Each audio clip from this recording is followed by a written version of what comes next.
Well, I'm excited on today's episode to have with me Mike Foster. How you doing, Mike? Great, Eric. Good to see you. You too. You too. It's been a while. I think I was trying to remember when I first met you. I think you were helping with Triple X Church. It You was a while were, ago. that was a Yes. while ago. You were in Orange County. I was in Los Angeles, but you have been Yeah. a prolific writer over the years. I've used Wonder Life and Freeway and so many of these books to help people along the way and help myself, but I'm really excited about your new book. I wanted to just jump right in. The Seven Primal Questions. I read it on flight back from the Dominican Republic, and man, it's amazing. You did an amazing job. I'm super Mhm. excited about this book. Thank you. Well, always honored to have people reading my books, and it's always super exciting for me when it actually is helpful or insightful. So Oh, I'm so glad that helpful. you enjoyed it. Well, So, it's so helpful. And, I'm a big advocate for recovery. That's been a part of my journey mhm. here at Gateway in Austin. And I feel like as I'm jumping in again, kind of in this series, I'm on sabbatical, really trying to get to the core issues of what God wants to do in me. This book opened my eyes in a way that I didn't know was possible. If you don't mind, since some people may not be aware of it, there's a free assessment. Just go to Mhm. your website, mikefoster.tv, to take the free assessment. The book is a really practical guide, but give us the framework behind the Seven Primal Questions. Yeah, so for the past 4 years, I have researched topics of attachment theory, trauma, what makes people great at what they do, and have spent over 6,000 hours in one-on-one interviews, 22 group labs, and it really all boils down to a concept and a framework called the primal question. And basically, the way it works is in our early childhood, we're imprinted with one primal question. Now, there's seven core questions, but all of us will have one primal question that in our childhood either goes unanswered or is confusing to us, perhaps was answered with a no through trauma. Lots of different ways our primal question gets imprinted on us. But then we subconsciously carry this question into our adult lives and we keep asking it over and over again in all the different ways. And so what happens is when we ask our primal question to society or our relationships or our spouse or whoever it might be, our coworkers, and they come back with a yes, we feel good. Everything, life is good. But when they come back with an answer of a no or a maybe, we go into what I write about in the book called the scramble. And the scramble is all the dysfunctional, unhealthy things that we do to try to force the answer to our primal question back to a yes. Now, that's a really, really simple summary of the concept. And it's like, that took you 4 years to figure that out. It did.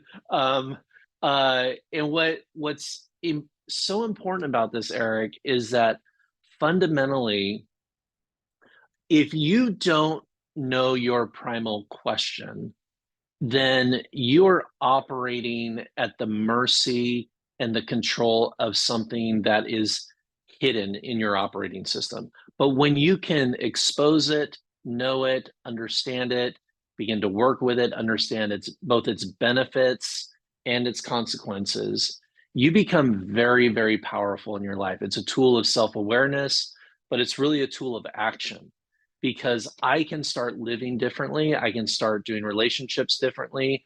I like to say, I'm now on to me. I know what's going on here. Why I do the things that I do, why I self-abandon, why I'm a workaholic, why do I need people's approval. All the issues that all of us deal with as human beings is attached to this process of our primal question either being answered with a yes or a no. Well, to me, it was very insightful. I mean, I've struggled with workaholism, and you can blame the environment, but when it happens everywhere you've served, it's not the environment. And Yes. so to discover, if I remember right, it's question 4, am I wanted? Uh-huh. And it's not that my parents didn't want me. It's that my little immature brain as a 3, 4, 5 year old wasn't sure if I was Yes. wanted, just because of that lack of emotional connection with my father, which even as I grew up, that's not his go-to move. Emotional connection was Hmm. not something he had from his father. And my father and I, he passed away last fall, had some really beautiful moments over the years. There's no lingering pain, but there is a lingering method to my madness, so to speak. Yes. And I love how you framed it as, because of these primal questions, it actually is what develops your superpower. Talk a little bit about that Hmm. superpower that comes because of these primal questions. Yeah, so what happens is we will take our question and we will place that question over everybody else that we interact with. And so what happens is we take our question. So Eric, let's take your question of am I wanted? You will naturally place that over everybody you meet and interact with, and you will want to make sure that you answer that with a yes. Okay, so this becomes a real superpower and a real gift that you have, which means like Eric is really good at including others. Eric probably notices the outsider more than others might. Uh, Eric really knows how to convene people and create communities where people want to belong. Okay, this again is like your unique superpower that you have because pretty much from the earliest days of Eric, he has been managing, studying, figuring out how to be wanted. And now it's really you really have a PhD in belonging, is what we're saying. Well, and it's so remarkable. I mean, I have includer and woo as strengths in my strengths finder. The Yes, name of my totally. nonprofit is Catalyzing Community. Uh-huh. Part of what drew me to start a church in Seattle and help at Mosaic for almost 13 years, and even where I'm at here in Austin, there are always places where people were allowed to belong before they believed. And There so you it's go. just remarkable how accurate this thing is. And I want to talk about, for pastors, I mean, there's things like Strengths Finders, Myers-Briggs, Enneagram. A lot of folks have loved these assessments over the years.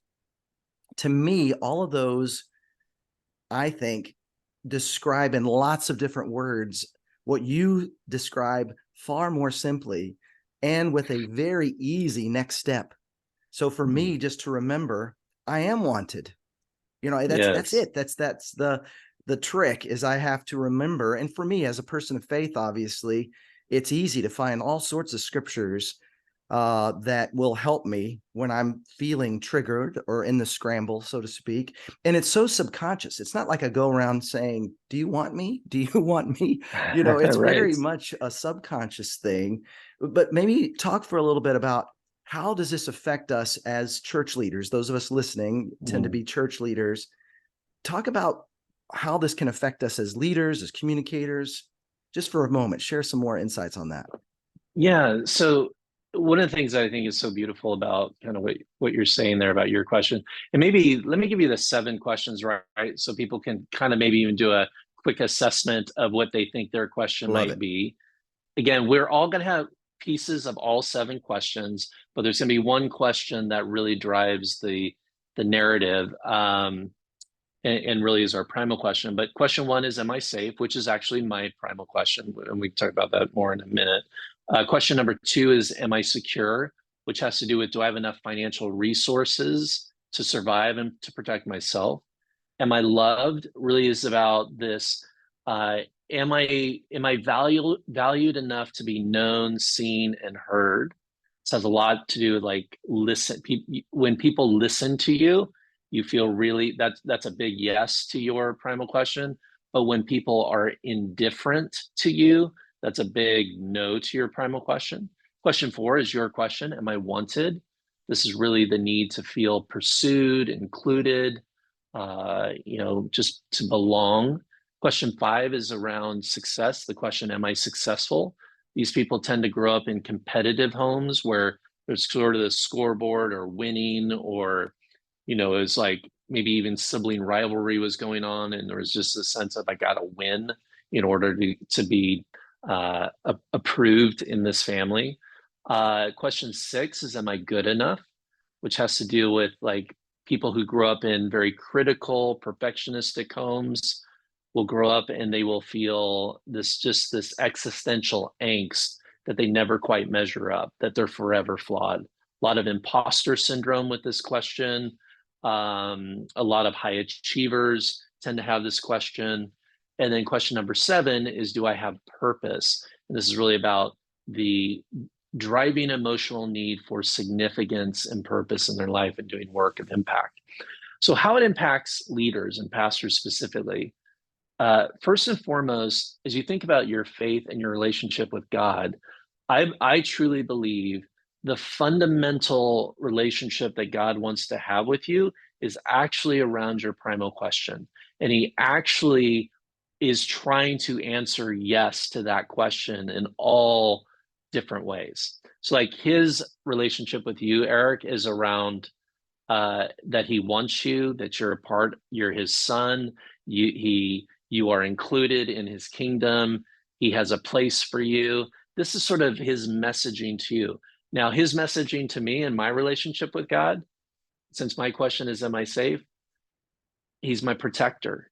He's my refuge. He's got this, right? He's going to take care of me, right? And that's the way that I attune to my relationship with God. And so, again, that primal question is setting the stage for our spiritual life with God. That's number 1. Number 2, as a leader, here's what most leaders do. We talk to people and communicate to people based on our primal question. So when you're giving sermons, you're talking and speaking and communicating through, well, you are through belonging, through wantedness. You know, you can belong before you can believe. That becomes the fundamental source of communication for you. Where my communication's around safety, that you're protected. I want you to feel peace. I want you to not be confused. I want you to be clear, right? And so that's the way I'm going to communicate. But good communication from a leader, if you're like preaching on a Sunday morning, is I'm answering all 7 questions, right? Because I have an audience filled with all 7 questions, not just my primal question. Here's the other way that it can play out for leaders is thinking about the vision that you have for your church. Your vision for your church is fundamentally defined by your primal question. I'll give you an example. I was with Chick-fil-A a few weeks ago, and we were talking about the work culture and the vision of, you know, Chick-fil-A. We all love Chick-fil-A, but there's a reason why Chick-fil-A is structured and designed the way it's designed.